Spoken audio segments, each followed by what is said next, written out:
తెలంగాణ రాష్ట్ర ప్రభుత్వం పంపిన బీసీ రిజర్వేషన్ల బిల్లుని వెంటనే ఆమోదం తెలపాలన్న డిమాండ్తో కాసేపట్లో ఢిల్లీలోని జంతర్ మంతర్ వద్ద కాంగ్రెస్ భారీ ధర్నా తలపెట్టనుంది. మహాధర్నాను ఉదయం 10:30కు ఏఐసీసీ అధ్యక్షుడు మల్లికార్జున ఖర్గే ప్రారంభిస్తారు. సాయంత్రం ముగింపు కార్యక్రమంలో కాంగ్రెస్ అగ్రనేత రాహుల్ గాంధీ పాల్గొంటారు. ఇండియా కూటమిలోని పలు పార్టీల నాయకులు హాజరై సంఘీభావం ప్రకటించనున్నట్లు తెలుస్తోంది. అయితే తెలంగాణ రాష్ట్ర ప్రభుత్వం నిర్వహించిన కులగణనను జాతీయ స్థాయి నమూనాగా మార్చే అజెండాతో తొలి నుంచి కూడా కాంగ్రెస్ పార్టీ పోరాటం చేస్తుంది. ఢిల్లీ వేదికగా ధర్నాను విజయవంతంగా నిర్వహించి దేశవ్యాప్తంగా ఒక సందేశాన్ని పంపాలనుకుంటుంది. 42% రిజర్వేషన్లపై ప్రభుత్వం ఆమోదించి పంపిన బిల్లులను 9వ స్కెడ్యూల్లో చేర్చాలన్న డిమాండ్తో 12 బీసీ సంఘాలు ఏప్రిల్ 2న జంతర్ మంతర్లో నిర్వహించిన ధర్నాలో ముఖ్యమంత్రి పాల్గొన్నారు. ఇప్పుడు అదే బిల్లుల ఆమోదం కోసం సీఎం రేవంత్ ఆందోళనకు దిగుతున్నారు. తెలంగాణ ప్రభుత్వం పంపిన బిల్లులు ఆమోదించాలని రాష్ట్రపతి ద్రౌపది ముర్మును కలిసి విజ్ఞప్తి చేయాలని నిర్ణయించిన సీఎం రేవంత్ గురువారం అపాయింట్మెంట్ కోరారు.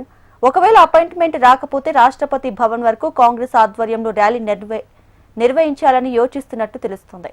కాంగ్రెస్ నిర్వహించే ధర్నాకు మద్దతిస్తున్నట్లు బీసీ సంక్షేమ సంఘం జాతీయ అధ్యక్షుడు జాజుల శ్రీనివాస్ గౌడ్ ప్రకటించారు.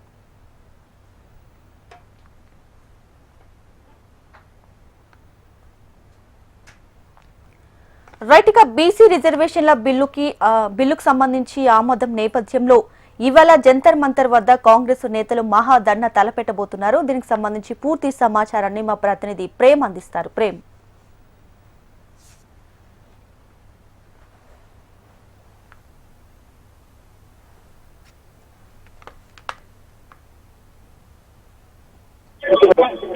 రాష్ట్ర వ్యాప్తంగా ఉన్నటువంటి బీసీ పేర్కొన్నారు. ఇక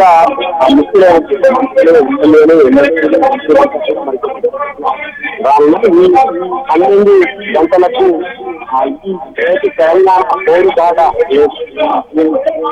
కార్యక్రమాన్ని మల్లికార్జున ఖర్గే సాయంత్రం అయితే ముగింపు రాహుల్ గాంధీ సభను మాట్లాడబోతున్నారు. ముఖ్యంగా 42 సార్లు తెలంగాణలో కులగణన జరిగింది.